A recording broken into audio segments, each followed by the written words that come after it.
All right, out of the holster, one shot. We're at 30 feet here, and I got a TDI chest plate up there, and I shot that in 1.13 seconds. So that's pretty fast. But the other thing is, I knew that shot was coming. I knew I was gonna have to take that shot. I was already amped up for it. So I'm not saying that this is a realistic time frame. But hey, under good conditions, and I know it's coming, I know how fast I can actually react. 30 feet away on a TDI chest plate, I'm able to score a hit in, 113. So the reason I did this is because I got a lot of feedback from the last video I did concerning what is an acceptable sight picture. And I got people going off about, well, you moved really slow in the video, you didn't shoot very fast, you don't have time to align your sights in a gunfight or even in competition or else you'll lose. And point shooting was thrown out in the majority of these emails and stuff. And maybe I didn't convey my information the way I wanted to. But the idea with that video was to find out what was an acceptable sight picture for so that your front sight could be buried, it could be a little high, it could be right, it could be left, and you could still score a hit. Because on this shot back here, I don't know what my sights look like, whether or not they were perfect. I know they weren't perfect. They couldn't have been. Maybe they were, but I'm pretty sure I hit it right up in the head there, so it was a little high. The idea here, though, is I knew that it was acceptable. I was using my sights to a certain extent. Some semblance of the sights came out in front of my face, and I'm like, hey, that looks good to me, and I pressed the trigger. Because I've done this a couple 100,000 times over the years. Sometimes really slow, sometimes really fast. Not always with live fire either. This was the other thing that was brought up in these messages that I got, was that, maybe I'm trying to make people SWAT officers or Navy SEALs or whatever.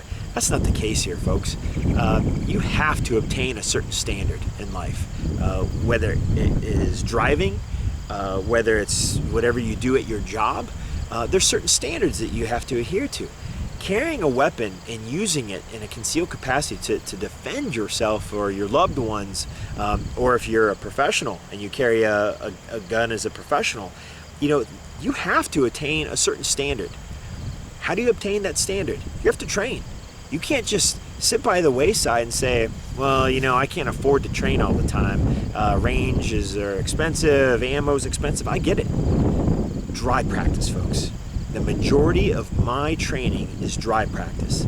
That's with an unloaded gun in my garage or in my basement or in front of my locker at work. I'll start out with an empty gun at the beginning of the day and I'll practice just a couple of draws. Every day I do it. I practice a couple of draws. It's really slow at work. I'm a police officer.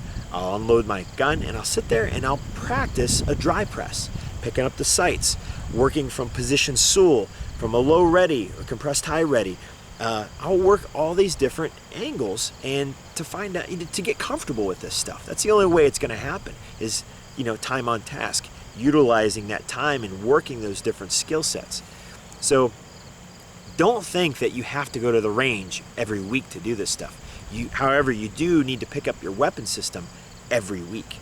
You should do at least a couple of draws. It doesn't have to be a bunch, but dedicate every week.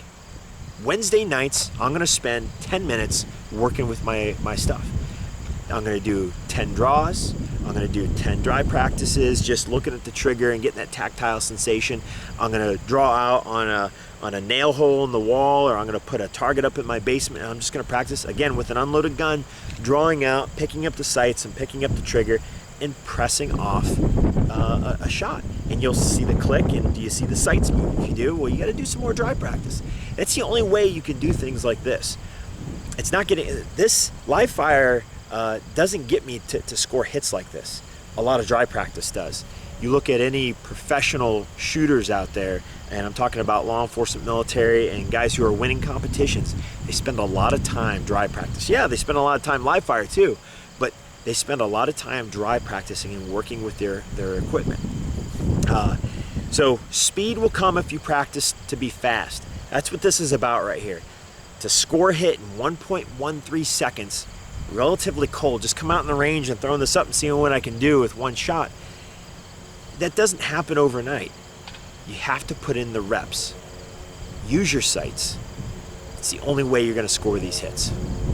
Be safe, get out on the range, get in your basement, unload a gun, and do some dry practice as well.